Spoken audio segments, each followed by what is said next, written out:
Hello everybody, my name is Dratnos and welcome to my Ranged DPS tier list for patch 8.2.5, focusing on Raid. So mostly the later bosses of Mythic Eternal Palace, because this is the place where your composition starts to really matter and you're no longer able to get away with just using anything, which is what you can use for the earlier fights. In the earlier fights in Mythic Eternal Palace, and everything easier than Mythic, so Heroic or whatever, players' skill and gear matters a whole lot more than which spec they're playing. It's more when you start reaching these later fights in the Mythic Raid, that they need to be high skill, high gear, and also playing good specs mostly throughout your raid in order to succeed. So that's where we're going to focus with this tier list. As Ranged DPS, there's sort of an inherent bump in viability in raid, because there are some fights like Queen's Court, Ajara even, that range, there's just more slots for ranged on a roster than there are for melee. On Queen's Court, if you have too many melee, you can start to run into just structural problems with your strategy for the fight. But the same isn't really true for ranged, right? There are these like spread mechanics that ranged are really good at, and melee, there's only so many spots next to the boss, right? So for all these things, you can you can play more range specs basically throughout a roster. And in this tier list, that's going to be reflected in a tier or two bump upwards from where a spec would be if it were melee. So without further ado, let's get started. Let's start by talking about mages. I'm going to place Frost and Arcane Mage down in the D tier.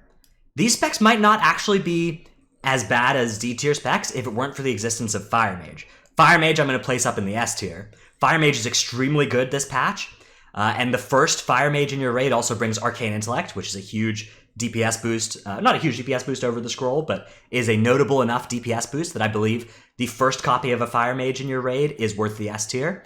Like Havoc Demon Hunter, I think future copies of Fire Mage would probably be in the A tier rather than the S tier. But Fire Mage, their damage profile is excellent this tier. It's just very high, with the Lucid Dreams Major Essence and the Hyper Thread Wrist Wraps Bracers from Mechagon.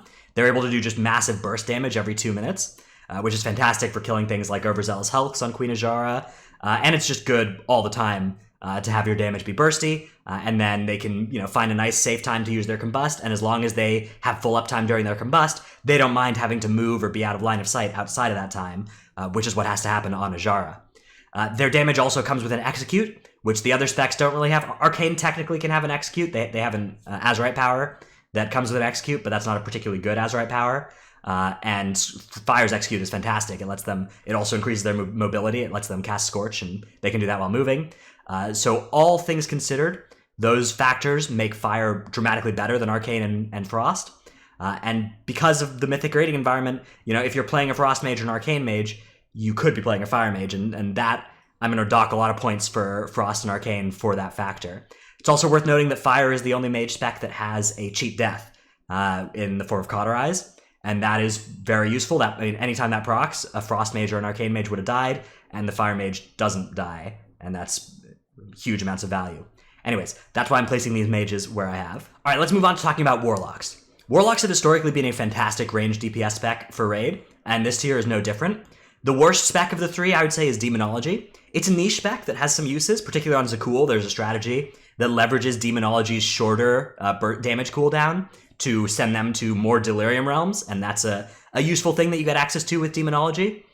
But one drawback with Demonology as compared to the other specs is that they don't have an easy time having their imp out for dispels, and using the Warlock pet Dispel to dispel somebody's Arcane Burst debuff is a crucial part of the Queen Ajara strategy that most guilds use, because that means that nobody has to actually be in line of sight of the person as they're being dispelled, and that minimizes the amount of damage that's going out every time an Arcane Burst gets dispelled. So that's one of the big utility points of the other two Warlock specs.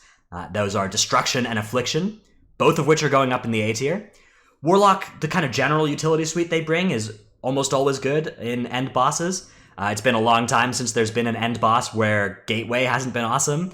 I remember Gahoon, when Gahoon was, before they nerfed it the first time, having 4 Warlocks on that fight was basically mandatory to have 2 Gateways on each side for the Orb Runners. And even afterwards, it was still a really good strategy to have access to those. And they also bring just all kind, like the Imp Dispel I was talking about, and just good damage, good survivability. Affliction is basically always a safe choice for every boss fight. Destruction is a little trickier to get the full value out of, but the theoretical damage that Destruction can do is very high. And so in the hands of expert Warlocks, Destruction can really top those meters and bring all the same utility with Gateway and Imp Dispel and all that stuff. So that's why I'm putting these Warlocks where I put them. All right, let's talk about Hunter. Hunter specs do all have an immunity, right? They have Aspect of the Turtle, although it's a pseudo-immunity. There's some stuff that goes through it, which is always annoying when you discover that in the middle of a fight.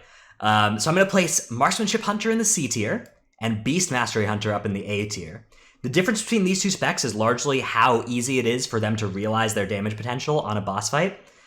Beast Mastery Hunter on fights like Ajara, which are movement intensive and which have these moments where you have to get out of line of sight, loses a lot less damage than Marksmanship Hunter. It's one of the specs that loses the least damage in the game from movement. It's basically a melee spec in that movement, they really don't care. All of their stuff can be cast while moving.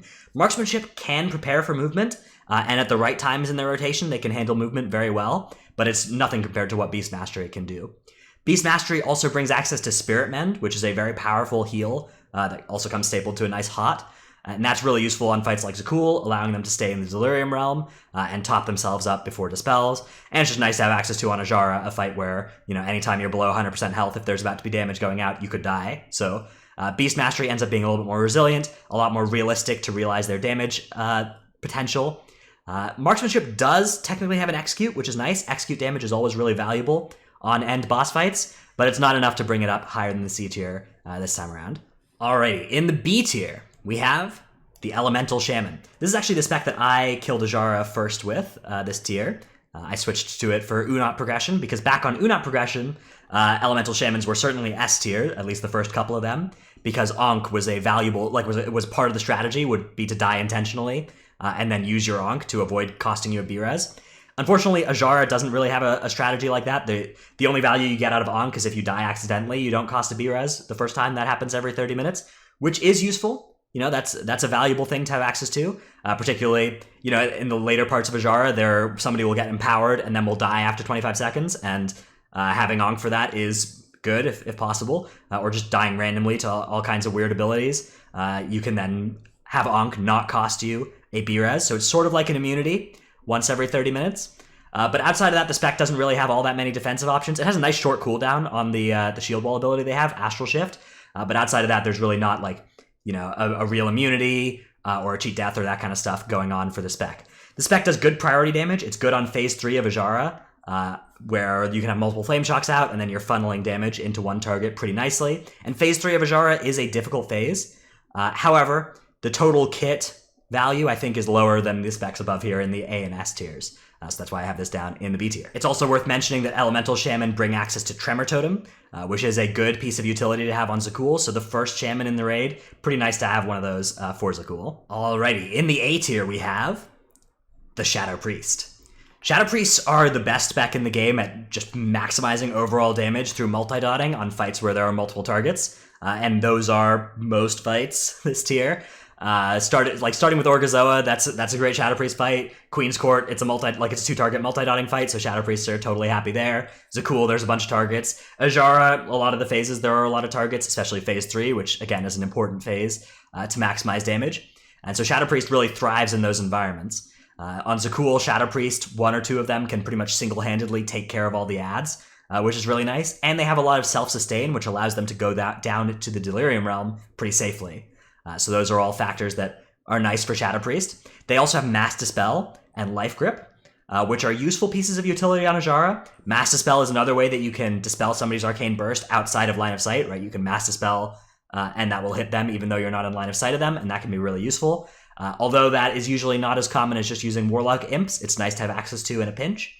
And Life Gripping people is really good against the Beckon ability, and also as you're approaching the second intermission on Ajara, sometimes you'll need to Life Grip in that last person who's gotten dispelled from their Arcane Burst, and having that Life Grip is a lifesaver there. So a lot of good pieces of utility brought by the first 1 or 2 Shadow Priests in the raid on that fight, and they just do huge overall damage on all the fights in this tier that have a bunch of ads. And the final range spec is the Balanced Druid, again up in the A tier. So a lot of A tier range specs here, no surprise. Most raids are comprised of, a lot of these specs up here in the A and S tiers.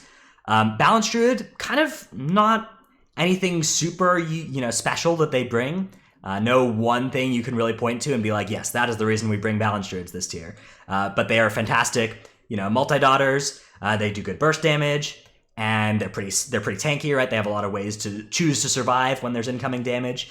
Lots of, they have wild charge if they need to move somewhere. They have bear form that they can go into. They bring access to a battle res, which is really nice to have. Really nice to have a battle res on a range spec like that can pretty safely get somebody up when you need to, especially when Resto Druids aren't very popular, right? This is one of the better ways to get access to that battle res. And they're just, good overall damage dealers throughout a raid, so up in the A tier for those reasons. Really, any spec that Tettles can successfully kill an end boss on has to be at least an A tier spec. Alright, that's been my Ranged DPS tier list for patch 8.2.5. This concludes my Raid and Mythic Plus tier list videos for this patch. I'm going to make some prediction tier list videos of some kind for patch 8.3, so stay tuned for those. And I'm also planning to make more tier lists for other types of content. Maybe ones about the Mythic Plus affixes, or the different dungeons, different raid bosses, that kind of stuff. More kind of my opinion rather than trying to make something that I think has some objective merit to it. Although again, I'm often wrong about these things. I've been frequently convinced that I've been at least a tier wrong on a spec in the past. So if you have an opinion that one of my placements here of a spec is egregiously wrong, feel free to write it in the comments. I do read them all, and I take them into account. And if I think that there have been enough mistakes made in this raid series, I'll go ahead and record one more video where I talk about all those and move the specs as needed. I did that for the Mythic Plus series. Right now, I'm not currently planning to do that for the raid series, but we'll see. Anyways, thanks everybody for watching. I'll see you in the next one. Bye.